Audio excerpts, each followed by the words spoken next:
Volunteers with similar and different views on a subject were asked to come up with a set of procedures to arrive at a consensus. The goal wasn't to arrive at a consensus, just to set up the rules to get there.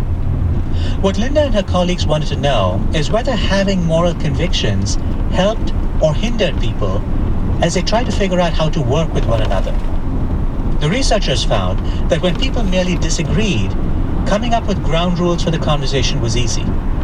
But when they had strong moral convictions, arriving at even the basic ground rules was difficult. It was very tense. Third-party judges viewed videotapes of these conversations and rated them as more tense and defensive.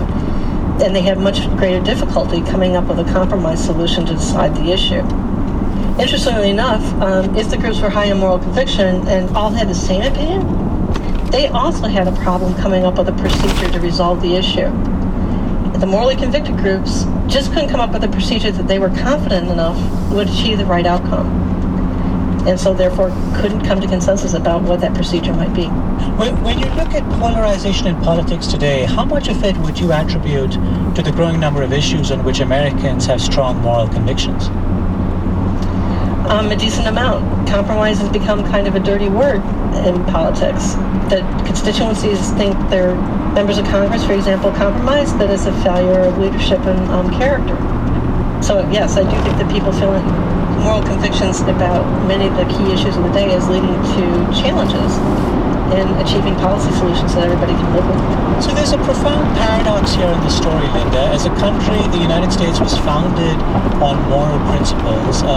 Set aside for a moment whether the country has always lived up to those principles, but when you read the Declaration of Independence, we hold these truths to be self-evident, that all men are created equal.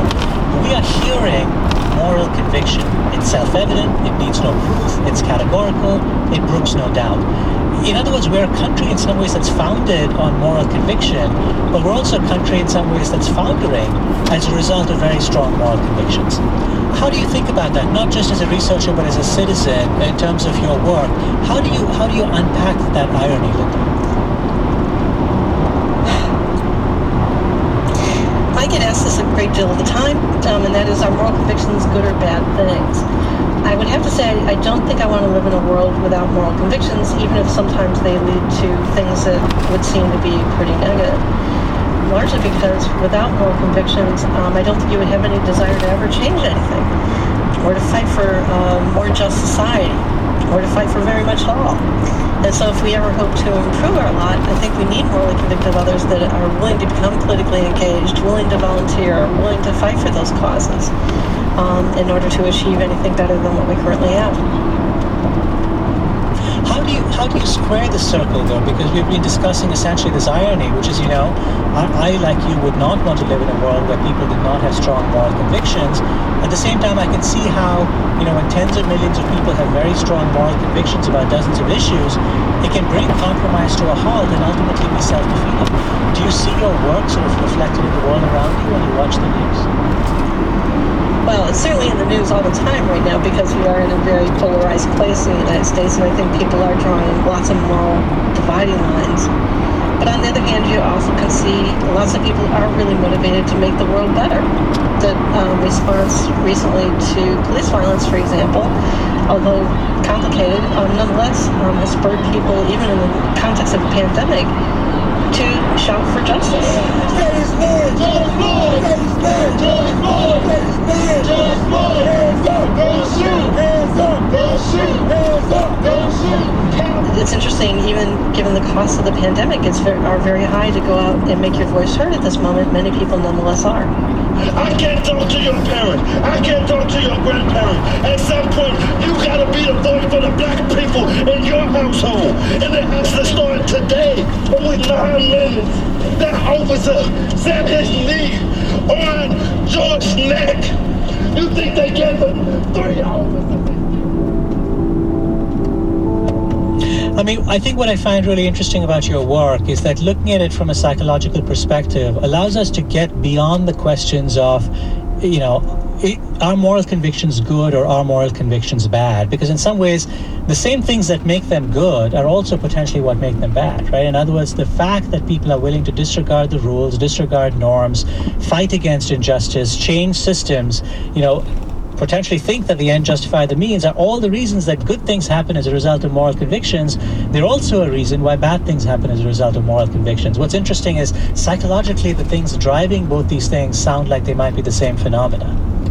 Exactly. They're sides of a double-edged sword. Blindly following authority and the rules isn't always a normatively good thing. And if we overcondition people to be completely obedient, blindly obedient, destructive things can happen as well.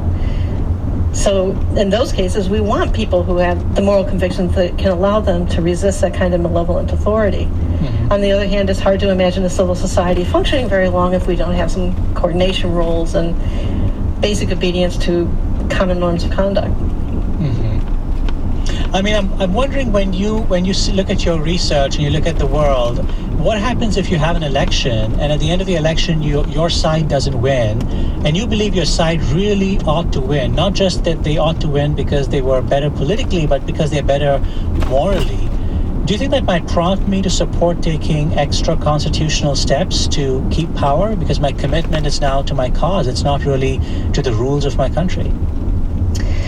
I think there's a risk of that if there were enough people with that strong a moral conviction, but one hopes that maybe an overriding moral conviction is a belief in the fairness of our democratic processes and election procedures. And this is where I think arguing that our election procedures could be flawed is a particularly dangerous thing to do. We need basic commitment or belief in the idea that our electoral processes are a higher order moral good that allows us to subsume our individual commitments to individual candidates. Mm-hmm. I, like many other people, are deeply interested in politics and have my own political points of view, and certainly some of those rise to the level of moral conviction. However, I do think I can temper it by thinking them through in terms of what am I really committed to, and I think an overriding moral commitment on my part is to a thriving democracy. Psychologist Linda Skitka works at the University of Illinois at Chicago. Linda, thank you for joining me today on Hidden Brain. Thank you. We're willing to be beaten for democracy, and you misuse democracy in the street. It is wrong, deadly wrong, to deny any of your fellow Americans the right to vote in this country.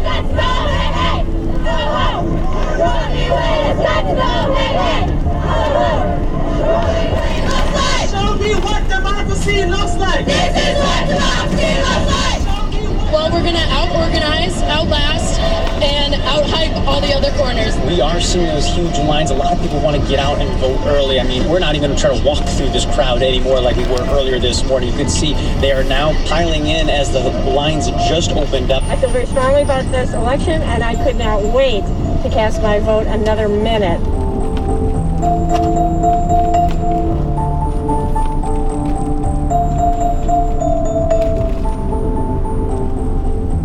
Hidden Brain is produced by Hidden Brain Media.